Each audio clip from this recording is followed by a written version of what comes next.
बिस्मिल्लाहिर्रहमानिर्रहीम। स्टूडेंट्स, अब हमारे पास ये क्वेश्चन स्पेसेस हैं और क्वेश्चन स्पेसेस को डिफ़ाइन करने के लिए सबसे पहले हम कोसेट को डिफ़ाइन करते हैं। Coset of s determined by x, एक एलिमेंट से जो कोसेट जो है वो डिटरमिन होता है।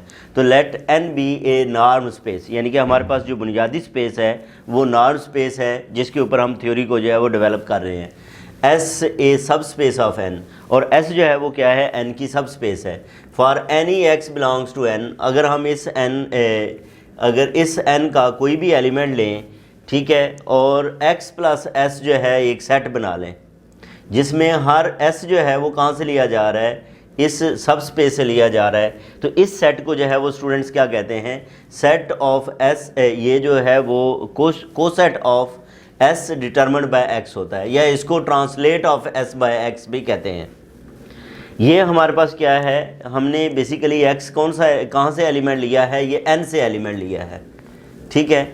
अब ये तो एन का जो है वो कोई भी एक एलिमेंट है, अगर हम इसका भी सेट बना लें, यानी कि x प्लस एस और x बिलोंग्स टू n, ये जितने भी एलिमेंट्स n को बिलोंग करते हैं उन तमाम एलिमेंट्स के जो कोसेट्स हैं उनका भी एक जो है वो क्या बना लें, सेट बना लें। तो वो basically of all the cosets of s in n, तो is called a linear space, is a linear space under addition and scalar multiplication defined by. तो हम इसके अंदर एडिशन इस तरह डिफाइन करेंगे कि इसके ये दो एलिमेंट्स हैं, देखें x प्लस एस और इसी तरह y प्लस एस, ठीक है। इन दोनों की एडिशन किस तरह होगी कि ये x प्लस वाई ऐड होके तो x प्लस वाई और s आ जाएगा for all x y belongs to n। और स्केलर मल्टीप्लिकेशन में भी ये जो अल्फ़ा है ये इस x से मल्टीप्लाई हो जाएगा, x बिलोंग्स टू n है और अल्फ़ा बिलोंग्स टू f है। This set of cosets of s in n is called the quotient space of n। ये जो हमारे पास सेट है, सबसे पहले हमने क्या किया, x प्लस एस, ये कोसेट बनाया of s determined bye x, फिर तमाम कोसेट्स का सेट बनाया और उसके ऊपर हमने एडिशन और स्केलर मल्टीप्लिकेशन को इस तरह डिफ़ाइन कर दिया। तो ये जो set of cosets of s in n है, इसको कहते हैं कोशेंट स्पेस ऑफ n, और इसको किससे डिनोट करते हैं, ये इस n बाय s से जो है वो डिनोट किया जाता है। फॉर एनी सब space s of a linear space n, the dimension of this quotient space is called the deficiency of s। इसको क्या कहते हैं, डेफिशिएंसी ऑफ s कहते हैं, ठीक है। For any subspace of a linear space the dimension of n by s is called the deficiency of s। Deficiency of s का मतलब इसका आर्डर जो है वो 1 लेस होता है। अगर ये 3 आर्डर की है तो कोशेंट स्पेस जो है वो आर्डर 2 की होगी, अगर 2 की है तो आर्डर 1 की होगी, इसको डेफिशिएंसी बोलते हैं। As a special case a subspace of n having deficiency 1 is called a hyperplane. उसको क्या कहेंगे, हाइपर प्लेन कहेंगे, ठीक है। डेफिशिएंसी तो कोई भी हो सकती है, डेफिशिएंसी कोई भी हो सकती है, लेकिन अगर डेफिशिएंसी 1 है तो इसको हाइपर प्लेन कहेंगे। Its cosets are also called hyperplanes. तो इसके कोसेट्स जो हैं वो क्या कहलाते हैं, हाइपर प्लेन कहलाते हैं। तो बेसिकली हमने कोशेंट स्पेस को जो है वो डिफ़ाइन किया, जिसमें हमने सबसे पहले जो है वो कोसेट्स को डिफ़ाइन किया, उनका एक सेट बनाया, उसके अंदर एडिशन और स्केलर मल्टीप्लिकेशन को डिफ़ाइन करके हमने जो है ये कोशेंट स्पेस बना ली। स्टूडेंट्स, हमने जो है वो कोशेंट स्पेस को जो है वो डिफ़ाइन किया, n बाय s जो है, जो set of consisting of all the cosets. अब इसको हम जो है वो नॉर्म लीनियर स्पेस इस तरह बना सकते हैं कि इसके अंदर हम एक नॉर्म को डिफ़ाइन कर लेते हैं। नॉर्म ये हमारे पास फंक्शन है x plus for x plus s belongs to n s। अब ये देखें, इसका हर एलिमेंट डेफिनेटली जो है वो x प्लस s होगा, ठीक है। हमने इसका जो है वो सेट बनाया था जिसमें x बिलोंग्स टू n है। तो अब x प्लस s नॉर्म जो है इसको हम x प्लस s1 कह लेंगे, और ये किसके इक्वल है, infimum of x plus s belongs to x, यानी कि इसका जो x का इस s से जो डिस्टेंस है, ठीक है, मिनिमम डिस्टेंस, इसको हम dxs भी कहेंगे, यानी कि distance of the element from the set s, where d is the metric induced, और ये हम मीट्रिक में जो है मीट्रिक स्पेस में पढ़ के आए हैं, where d is the metric induced by this norm. अब नेक्स्ट हमारे पास स्टूडेंट्स थ्योरम है। थ्योरम क्या है कि if s is a closed subspace of a norm space, यानी कि अब अगर हमारे पास s क्या हो क्लोज्ड जो है वो सब स्पेस हो। क्लोज सब स्पेस का मतलब इसका जो हर लिमिट पॉइंट है वो उस सब स्पेस को जो है वो क्या करता है, बिलोंग करता है। तो then this quotient space is also a norm space under the norm defined by this, जो हमने ये डिफाइन किया। अब इसमें बेसिकली हमने इसको अगर नॉर्म स्पेस प्रूफ करना है तो नॉर्म स्पेस की जो कंडीशन होती हैं 3, उनको जो है वो हम क्या करेंगे, प्रूफ करेंगे। जिसमें पहली कंडीशन क्या है स्टूडेंट्स, N1 के अगर जो है x(S1) जो है that is always greater than equal to 0। ये क्या है, हमेशा ग्रेटर दैन इक्वल टू 0 होता है। अगर हम बाय डेफिनेशन लिखें तो इसको इसके मुताबिक लिखा जा सकता है, जो कि dxs है, और डिस्टेंस हमेशा जो है वो क्या होता है, पॉजिटिव होता है या 0 के इक्वल होता है, या दूसरे लफ्ज़ों में नॉन नेगेटिव ही होता है। तो इसकी जो पहली कंडीशन है का एक जुज़ है जिसमें हम ये प्रूफ करते हैं कि ग्रेटर दैन इक्वल टू 0, वो प्रूफ हो गया। फिर हमने ये कहना है कि अगर इसको हम 0 के इक्वल कंसिडर कर लें, ठीक है, तो वो किसके इक्वल होगा, वो इसके 0 एलिमेंट के इक्वल होगा। अब हमने ये देखना है x प्लस एस का 0 एलिमेंट क्या है। x प्लस एस का 0 एलिमेंट स्टूडेंट्स, 0 एलिमेंट जो है वो s है, वो क्या है, s है। यानी कि x प्लस एस नॉर्म जो है वो अगर 0 के इक्वल है तो फिर हमारे पास एक ही सूरत होगी कि s जो है वो किसके इक्वल हो जाए, x प्लस एस जो है वो किसके इक्वल आ जाए, x प्लस एस जो है वो आ जाए s के इक्वल। तो हम कहेंगे कि ये हमारा जो है वो 0 एलिमेंट होने की वजह से अब 0 नहीं आएगा इधर, ये ज़हन में रखना। यहाँ पे क्या है, s है। बहरहाल ये है कि इसको हमने 0 कंसिडर किया, इफ़ एंड ओनली इफ़। अब इसके ऊपर डेफिनेशन अप्लाई करें तो ये infimum of s belongs to capital S, x plus s norm जो है वो किसके इक्वल आएगी, ये 0 के इक्वल आ जाएगी। इसका मतलब यह है कि अगर हम इन्फीमम की प्रॉपर्टी को यूज़ करें तो वहाँ पे हमारे पास एक सीक्वेंस होगी। ये इन्फीमम की डेफिनेशन है कि इन्फीमम के लिए वहाँ पे सीक्वेंस होगी कि जिसमें वो जो अगर ये नॉर्म जो है वो किसको अप्रोच करे, ये किसको अप्रोच करेगा, 0 को, when n approaches to infinity. इसका मतलब ये है कि ये जो x प्लस एस एन है ये किसको अप्रोच करेगा, ये 0 को अप्रोच करेगा।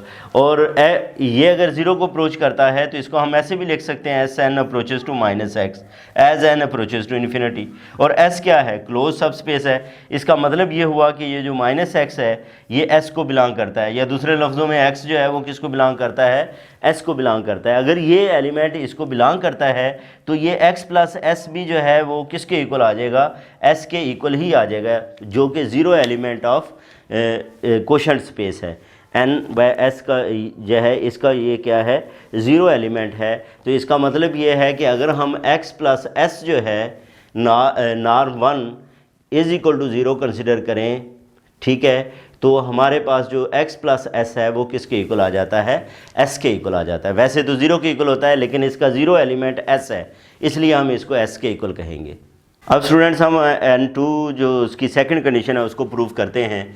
सेकंड कंडीशन ये होती है कि अगर हम अल्फ़ा किसी स्केलर को उसके एलिमेंट से मल्टीप्लाई करें तो अल्फ़ा मॉड आ जाता है और वो नंबर उसका नॉर्म आ जाता है। ये जो है वो हमारी सेकंड कंडीशन है। तो इसमें भी हम क्या करते हैं, ये देखें कि फॉर एनी स्केलर अल्फ़ा, और इसका हमने एक एलिमेंट ले लिया x प्लस एस, ये पूरा इसका क्या है, NS का एक एलिमेंट है। तो अगर हम इस और ये हमने स्केलर मल्टीप्लिकेशन इसके अंदर डिफ़ाइन की थी कि जब भी हम इस एलिमेंट को स्केलर नंबर को मल्टीप्लाई करेंगे तो ये स्केलर नंबर इस x से जो है वो मल्टीप्लाई होगा, alpha x plus S.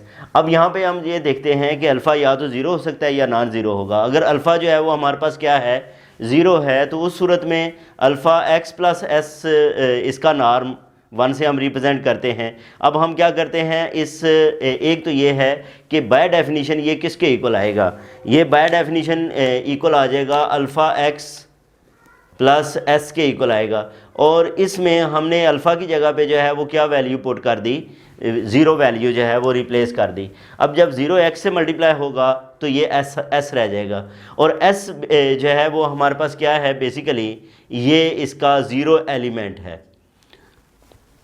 0 element of NS is S, ये इसका क्या है, 0 एलिमेंट है। अच्छा, अब हम जो है वो इसको किसके इक्वल, ये हमारे पास आ गया दैट इज़ इक्वल टू 0। ये किसके इक्वल है, ये इसका ज़ीरो एलिमेंट है। अब यहाँ पे ये देखें कि ये जो अल्फ़ा है इसको हम जो है वो ज़ीरो लिख सकते हैं। अब यहाँ पे अल्फ़ा जो है वो मॉड ये किसके इक्वल है, हमारे पास ज़ीरो के इक्वल है। तो इस तरह हम इस मॉड को ला के इसको इसके इक्वल जो है वो प्रूव कर सकते हैं कि ये alpha mod x plus s norm 1 है।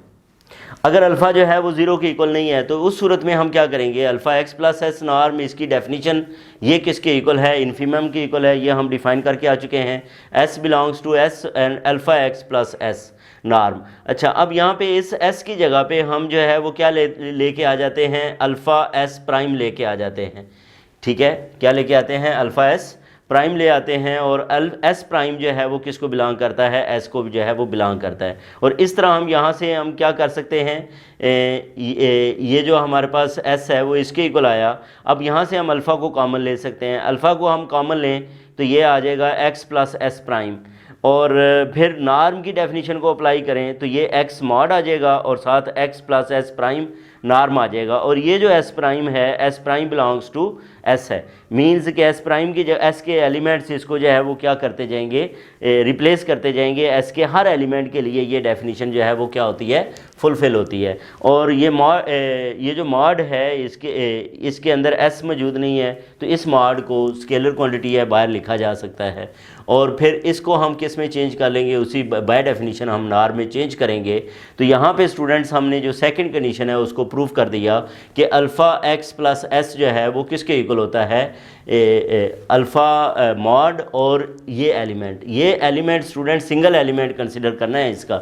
ये देख लें कि ये ns जो है इसका जो है वो क्या है, एक एलिमेंट है। तो ये दूसरी कंडीशन भी है इसकी जो है वो नॉर्म स्पेस की वो प्रूव हो गई।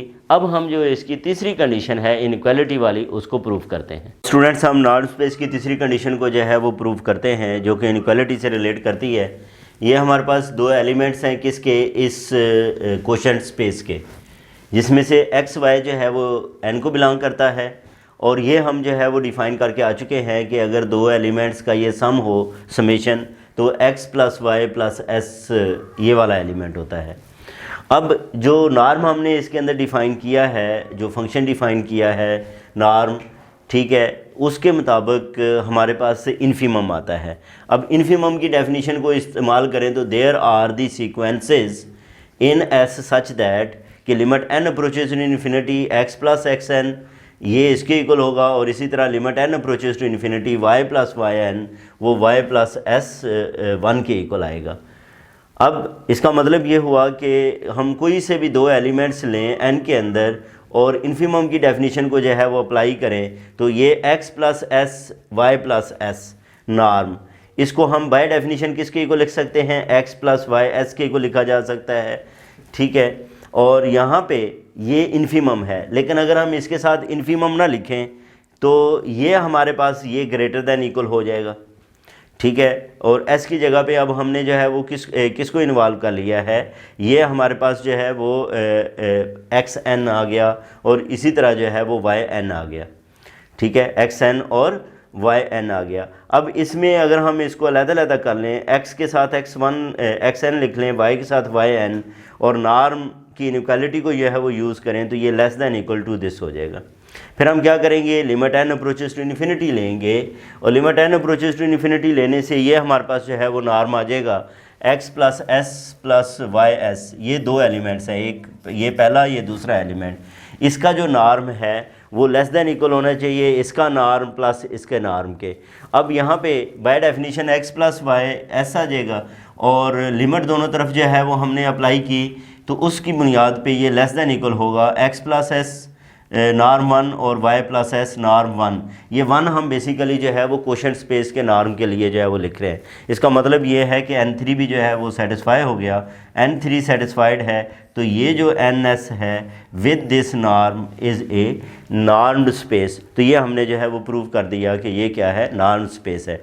इसके बाद नेक्स्ट वीडियो में हम स्टूडेंट्स शो करेंगे कि ये जो कोशेंट स्पेस है ये हमारे पास बेनाज स्पेस है। बेनाज स्पेस का मतलब ये है कि वो कंप्लीट नॉर्म स्पेस है, यानी कि उसके अंदर हर काशी सीक्वेंस जो है वो कन्वर्ज करती है। इसको हम जो है वो नेक्स्ट वीडियो में देखते हैं। अपना ख्याल रखें, अल्लाह हाफिज़।